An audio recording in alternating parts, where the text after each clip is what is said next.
चलिए स्टूडेंट, हम लोग क्वेश्चन नंबर 7 को सॉल्व करते हैं। देखिए क्वेश्चन नंबर 7 में क्या कहा जा रहा है स्टूडेंट, आप लोग क्वेश्चन को पढ़िए। आकृति 6.38 में त्रिभुज ए बी सी के शीर्ष लंब एडी और सीई परस्पर बिंदु पी पर प्रतिच्छेद करते हैं, दर्शाइए कि। तो हमें क्या दिया गया है, त्रिभुज ए बी सी दिया गया है। ये जो त्रिभुज ए बी सी दिया गया है इसके शीर्ष लंब एडी। अब ये जो शीर्ष लंब एडी है, देखिए ये क्या है, एडी है। और सीई, सीई भी क्या है, एक शीर्षलंब है। और ये जो शीर्षलंब है आपस में एक दूसरे को कहाँ पर प्रतिच्छेद कर रहे हैं, बिंदु पी पर प्रतिच्छेद कर रहे हैं। तो स्टूडेंट सबसे पहले आप लोग यहाँ पर एक वर्ड यूज किया गया शीर्षलंब, इसको समझिए।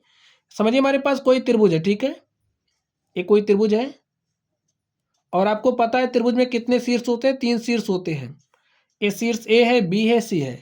त्रिभुज के किसी भी शीर्ष से उसके सामने वाली भुजा पर डाला गया लंब, जैसे हमारा शीर्ष ए है, शीर्ष ए से अगर हम भुजा बीसी पर लंब डालें तो ये जो एडी है ये क्या कहलाएगा, शीर्ष लंब। ठीक है, लंब डालने का मतलब यहाँ पर 90 डिग्री का कोण बनना चाहिए।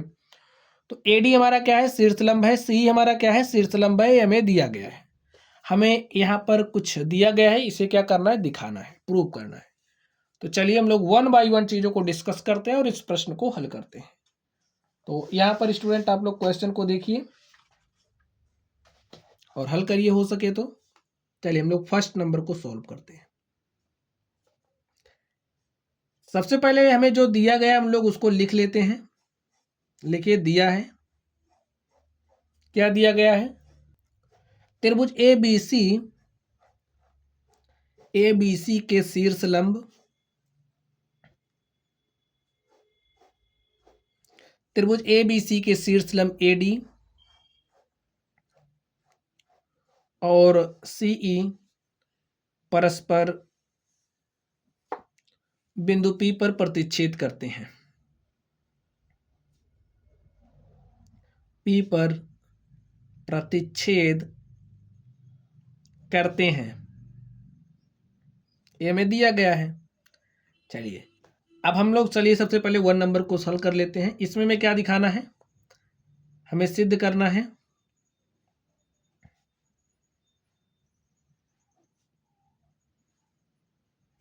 जो हमारा त्रिभुज AEP है वो क्या है, समरूप है किसके, त्रिभुज CDP के। अब आप लोग इसमें सोचिए, आप लोग कैसे सिद्ध कर सकते हैं इसको, सोचिए। आपने जितने भी कॉन्सेप्ट सीखे सारे कॉन्सेप्ट को इसमें अप्लाई कर दीजिए। अरे वही जो कॉन्सेप्ट अप्लाई करना जो इसमें लग रहा हो, नहीं तो पता लगे आप दूसरा अप्लाई कर दो। चलिए यहाँ पर ध्यान से देखिए, किसमें देखेंगे, त्रिभुज AEP तथा CDP में। लिखिए त्रिभुज AEP, यही हमारा AEP है। लिखिए त्रिभुज AEP तथा त्रिभुज CDP में। अब यहां पर ध्यान से देखिए, AEP यही हमारा AEP है, CDP यही हमारा CDP है। तो स्टूडेंट इसमें आप लोग कुछ देख पा रहे हो, जो हमारा एंगल D है, यहां पर देखिए AEP में जो हमारा एंगल E है वो बराबर होगा एंगल D के। लिखिए एंगल E बराबर होगा एंगल D के। क्यों बराबर होगा, क्योंकि शीर्ष लंब है, लंब है, प्रत्येक 90 डिग्री है या प्रत्येक समकोण है, इसलिए बराबर हो गए। आगे आप लोग ध्यान से देखिए, अगर हम लोग इस कोण की बात करें, यहां पर ध्यान से देखिए, इस कोण की बात करें तो ए वाला जो कोण है वो बराबर हो जाएगा इस वाले कोण के। अब आप कहोगे ऐसा कैसे, क्योंकि ये शीर्षाभिमुख कोण है। तो लिखिए जो हमारा एंगल APE है, APE वो बराबर होगा किसके, CPD के। एंगल APE बराबर होगा एंगल CPD के। क्यों बराबर होगा, क्योंकि शीर्षाभिमुख कोण बराबर होते हैं। ए हमारा क्या है, शीर्षाभिमुख कोण है। ठीक है, शीर्षाभिमुख कोण हो गया। चलिए शीर्षाभिमुख कोण क्या होता है आप लोग इसको समझिए। समझिए हमारे पास कोई 2 रेखाएं हैं, एक रेखा है AB ये हमारी रेखा ए बी हो गई। हमारी दूसरी रेखा है सी डी। जब ये दोनों रेखाएं आपस में एक दूसरे को किसी बिंदु ओ पर प्रतिच्छेद करती हैं, ऐसे प्रतिच्छेद कर रही हैं, तो यहाँ पर देखिए ए वाला जो कोण है इसके बराबर होता है और जो ए वाला कोण है वो इसके बराबर होता है। ठीक है, तो ए शीर्षाभिमुख कोण, इसके लिए ए शीर्षाभिमुख कोण, ये क्या होते हैं, बराबर होते हैं। ए वाला एंगल इसके बराबर होगा, ए वाला एंगल इसके बराबर होगा। ठीक है, तो इसी तरीके से आप लोग यहाँ पर देख सकते हैं। एंगल हमारा ए पी ई बराबर हो गया एंगल सी पी डी के, शीर्षाभिमुख कोण है। अब यहाँ पर आप लोग देखिए त्रिभुज ए ई पी तथा सी डी पी में एंगल ई बराबर हो गया एंगल डी के, एंगल पी बराबर हो गया एंगल पी के। तो यहाँ से हमें एंगल एंगल समरूपता की कसौटी मिल रही है। लिखिए एंगल एंगल समरूपता की कसौटी से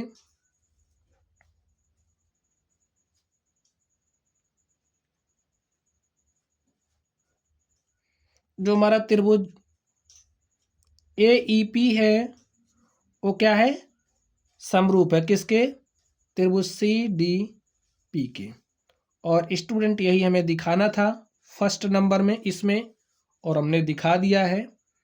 ये हमारा क्या हो चुका है, प्रूव्ड हो चुका है।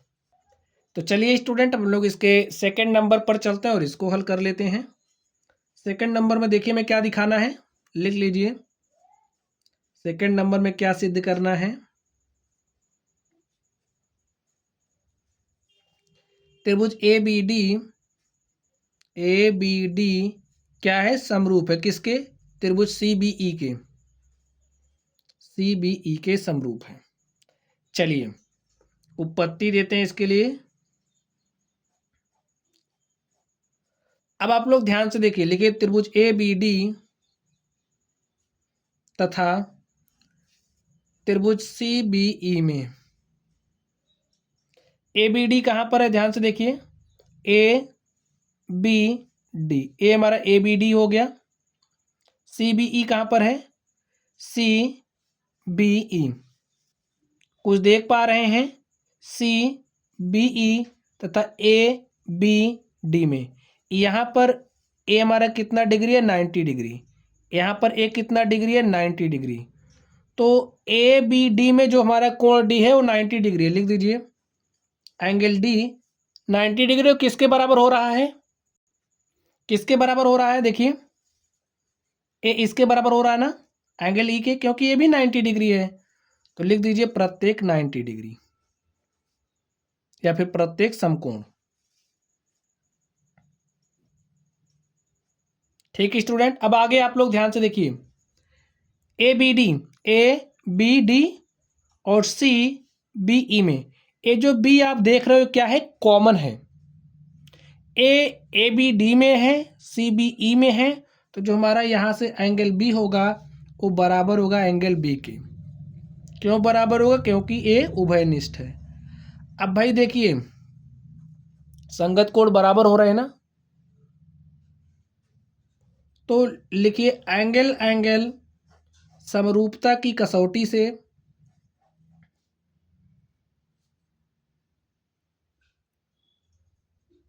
स्टूडेंट अगर आपको समरूपता की कसौटियां ना पता हैं तो वीडियो के डिस्क्रिप्शन बॉक्स में आपको समरूपता क्या है, समरूपता की कसौटियां का जो वीडियो लेक्चर है आपको वीडियो के डिस्क्रिप्शन बॉक्स में मिल जाएगा। वहां से आप लोग समरूपता की कसौटियों को जब स्टडी करेंगे तो ये सारे क्वेश्चंस आपके लिए एकदम आसान हो जाएंगे। ठीक है, एंगल एंगल समरूपता की कसौटी से क्या हो जाएगा, जो हमारा त्रिभुज ए बी डी है वो क्या है, समरूप है किसके, त्रिभुज सी बी ई के।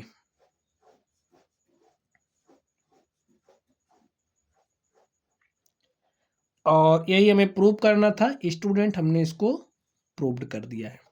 चलिए अब हम लोग इसके थर्ड नंबर पर चलते हैं और देखते हैं थर्ड नंबर का सॉल्यूशन क्या होगा। थर्ड नंबर में हमें करना क्या है, थर्ड नंबर में हमें दिखाना है, हमें सिद्ध करना है, लिख लीजिए सिद्ध करना है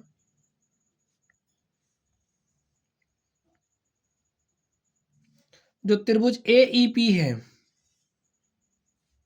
क्या है, समरूप है किसके?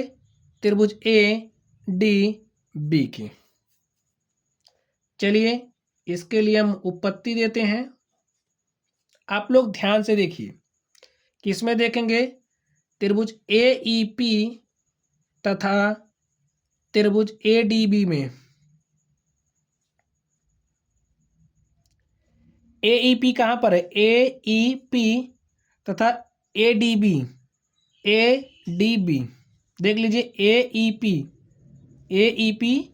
ए डी बी में जो एंगल ई है, यहाँ पर 90 डिग्री, यहाँ पर भी 90 डिग्री है। लिखिए जो हमारा एंगल ई है वो बराबर है किसके? एंगल डी के। क्यों? क्योंकि प्रत्येक 90 डिग्री है, प्रत्येक समकोण है, क्योंकि प्रत्येक समकोण है। आगे देखिए अब आप लोग, ए ई पी और किसमें? ए डी बी में। ए डी बी में तो यहाँ पर अब आपको जो एंगल ए दिख रहा है, एंगल ए हमारा ए ई पी में है, ए डी बी में है, तो जो एंगल ए है वो बराबर किसके होगा? एंगल ए के। क्यों? क्योंकि ये उभयनिष्ठ हो रहा है, क्योंकि उभयनिष्ठ है। ठीक है, जो एंगल ए है वो क्या है? उभयनिष्ठ है, दोनों त्रिभुजों में है। फिर से एंगल एंगल समरूपता की कसौटी फॉलो हो रही है, तो लिखिए एंगल एंगल समरूपता की कसौटी से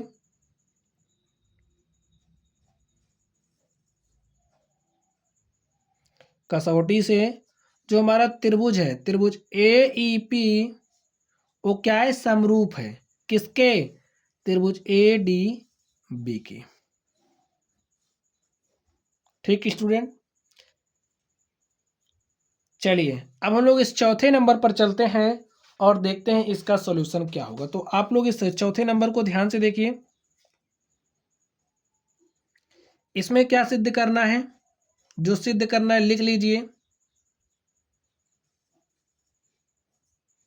सिद्ध करना है, क्या सिद्ध करना है? त्रिभुज पी डी सी समरूप है त्रिभुज बी ई सी के। लिखिए उपपत्ति।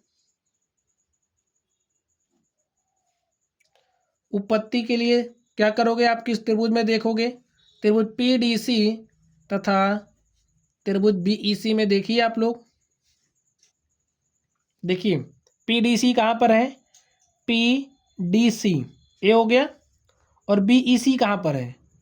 बी ई सी। आपको अब इसमें देखना है, बी ई सी इस बड़े वाले में और पी डी सी में। तो देखिए यहाँ पर पी डी सी में जो हमारा एंगल डी है, ये देखिए ये जो एंगल डी है कितना है? समकोण है, 90 डिग्री है। तो यहाँ से जो हमारा एंगल डी है वो बराबर किसके हो जाएगा? देखिए एंगल ई के। भाई बी ई सी में ए 90 है, तो एंगल डी हमारा बराबर हो जा रहा है एंगल ई के, क्योंकि प्रत्येक 90 डिग्री है इसलिए बराबर हो रहा है। प्रत्येक समकोण है, लिख दीजिए। ठीक है स्टूडेंट, आगे देखिए, पी डी सी तथा बी ई सी में कुछ आपको दिखा? सी कॉमन दिख रहा है ना? देखिए P D C A angle इतना, बी ई सी फिर यही, तो जो हमारा एंगल सी है वो बराबर होगा एंगल सी के। क्यों? क्योंकि उभयनिष्ठ है, चूंकि उभयनिष्ठ है इसलिए बराबर हो जाएगा। अब संगत कोण बराबर हो गए तो क्या लिखेंगे? एंगल एंगल समरूपता की कसौटी से,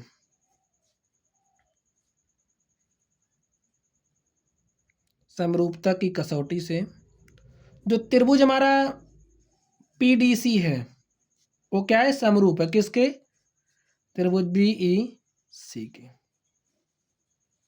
त्रिभुज पी डी सी समरूप है त्रिभुज बी ई सी के।